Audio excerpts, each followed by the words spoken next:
Hi guys.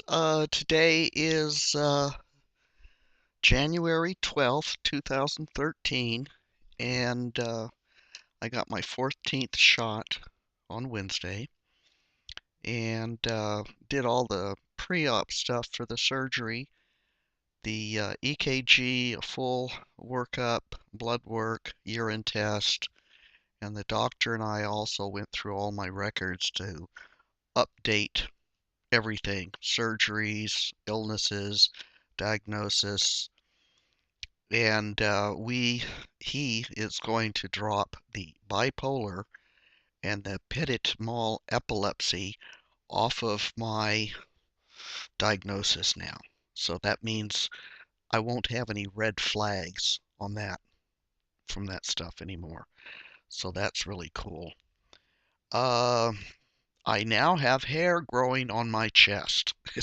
It's not very dark, but I couldn't see it, looking down, and I asked Bill, I says, "Is there anything there?" And he says, "Yeah, it's really fine, but it's there." So the breasting, as I call it, isn't any too soon because hair on a chest with breast looks really bad in my estimation. I talked to the doctor about my difficulty swallowing, and it's called dysphagia, which is impaired swallowing. That's all it is, just a medical term.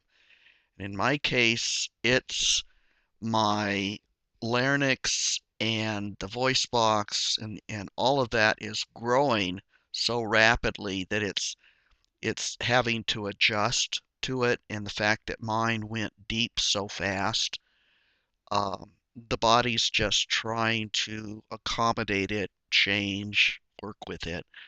It got really bad where I really almost couldn't swallow any food, and I had trouble swallowing liquids. But it's okay now. I'm back to being able to eat and drink, thank goodness. And so that's what that is, and that's why the guys talk about having that lump in the throat, and you feel hoarse. Uh, there's this tightness in there, and that's all it is the body's just adjusting. I've been weaning myself off my bipolar meds, and I should be off of them in 2 to 3 weeks. And that's great because I get rid of the side effects from them, the cost, the insurance red flags. They won't cover anyone that has bipolar. They'll cover people with depression, but not bipolar, which is discriminatory. In my case, I was seeing the therapist, I was taking the meds, I was controlling it, and I was paying it all out of pocket. It was a big thing for me. Um, anyway, that's in the dumper now because that's not going to be there anymore, and I won't have to have a problem with hoping that the DMV doesn't find out about the petit mal epilepsy diagnosis because the doctor and I both feel I was misdiagnosed with that also. So that's all over with.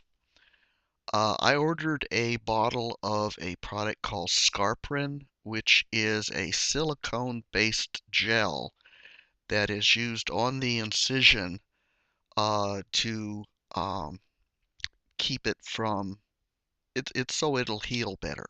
It's one of the best products on the market. It's considered by the people that review it, the doctors, everything else, the people that use it as the top of the line, and it's not that expensive considering. Um, so I did that. I ordered that online, and I'm gonna put a link for it on my blog, so the guys that are interested in it can see it. Oh, let's see. Oh, I usually don't squat because my hip bothers me a lot of times. It's not the legs, it's the hip. And I thought, well, I'm going to try squatting. I'm just going to see how far it goes. If it gives me trouble, I'll quit. Well, I ended up going all the way up to I'm 180 pounds and I had 180 on the bar. So I was squatting basically 360 pounds. And I just kept going. I ended up working my way up from a lower weight, about 200 and something, up to 360. I was just gradually adding weight. I ended up doing 20 sets in all, starting at 12 reps and ended up at 8 reps at 360. And the legs never gave out. What was bothering me was across my neck, my upper back. Had a lot of injuries there, and my neck, because I haven't been squatting, hasn't acclimated to that heavy weight on it. So here I have 180 pounds across my neck, and that's what made me stop the squats, was the neck, the upper back. And I ended up, I was in pain and I had a headache by the time I left the gym, and I ended up with a near migraine. Um, I wasn't supposed to be using anything besides Tylenol 2 weeks before surgery for the blood clotting purposes, and been trying to get off other stuff, and I ended up taking heavy anti-inflammatories and sleeping pills, knocking myself out. Bill was adjusting me. I was using hot water, ice packs, and I should have lifted today for my back. I didn't go in. I'm still painful, but at least the headache let up. But the legs never quit. I then, after the squats, I did some abductors and adductors for the inside and outside thighs. There again, pegged out the machine. And then I went to the leg extensions and curls. And stuff that I'd normally been able to do about 50 pounds with, I was doing 100 pounds on legs and leg presses, leg extensions, and curls. 100 pounds, 8 reps each, just going and going. Who knows? Let's see. Oh, I picked up some vitamins and supplements for pre and post surgery. Um, this surgery's a big thing. It's a once in a lifetime thing. I want it to be done right. I want it to look right. For trans men, the big thing is being able to take your shirt off and the incision not look that bad. Once you start growing hair in there, that kind of covers it up. But it's the big thing is being able to take your shirt off and show off your chest. That and some muscles is the big thing for a trans man. So what I ended up getting, I did a lot of research, and be, and there's a lot of stuff, a lot of opinions in this, and I just kind of narrowed it down to a few things. My voice is feeling really sore now. It bothers me to talk, but here I am. Let's see. So what I got is to boost my immune system prior to surgery. I'm using zinc, and I'll probably continue to use it after surgery also. And then vitamin C with bioflavonoids is for the health of the adrenals, which basically it's the whole body. It covers everything. And so I will be taking that, and that helps the vitamin C with the bioflavonoids helps the bruising after surgery, the collagen, the skin. It accelerates healing and prevents scar formation. Go-to cola, which I don't know if I'm pronouncing that right, is a natural remedy for dealing with scar tissue and for scar prevention. It's an herb and it contains terpenoids. Tell me if I'm saying this right. It speeds up wound healing and increases the blood supply to wounds. And then lastly, I'm using bromelade, which is an extract, a natural extract derived from pineapples, and it's uh, it's a folk and a modern medicinal use. As a supplement, it has anti-inflammatory effects, and it's a natural substitute for drug inflammatories. So I'll be taking it after surgery. Let's see, what else? We are leaving for San Francisco 1 week from today. We're driving down, giving ourselves a couple days. Um, Monday, the day before surgery, I'll have that day to rest up and to see the doctor, and he'll be scribbling on my chest, envisioning where he's going to cut and all that. And so all of that's coming up. Let's see what other little note. Um, yeah, that's it. So, things are still good. I'm actually able to swallow now, which was a biggie.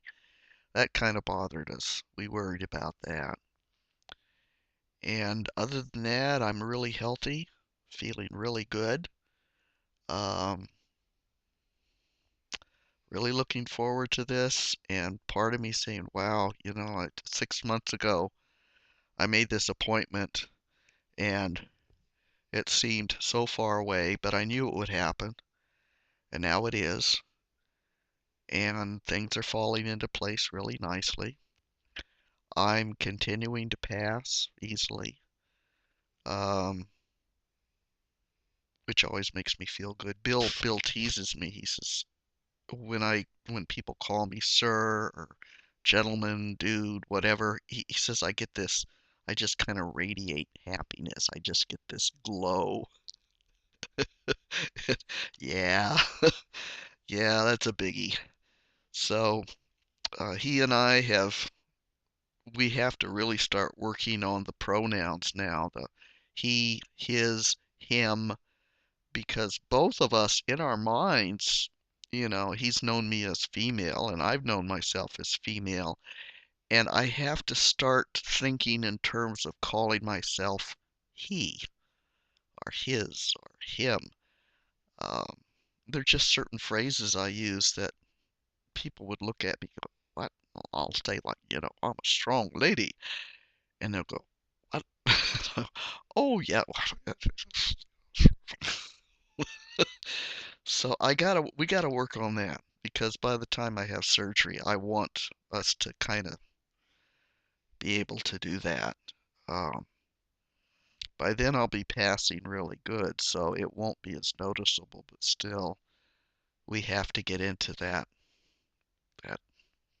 thing. Today now, I got into a conversation when I was picking up my prescriptions, and I got to talking to the cashier, and I tend to lose track of things. I talk a lot, and I lose track of what I'm doing. And next thing I know, I had signed for the credit thing. I had signed Diana, and I went, oh, and I went back and signed Dane over the top. I got the computer on my lap, so I'm shaking. And so it's still there. It's still I have to really consciously think about what I'm doing. So, it's like I tell people, if you mess up, don't worry about it because I'm having the same problem. So, I get my next shot, my 15, on Tuesday, and I'll put up another blog and another video. I've actually gotten another blog ready for this week, so I ended up doing two of them. So, for all of those that are watching me and following me, thank you, and I'll see you next time.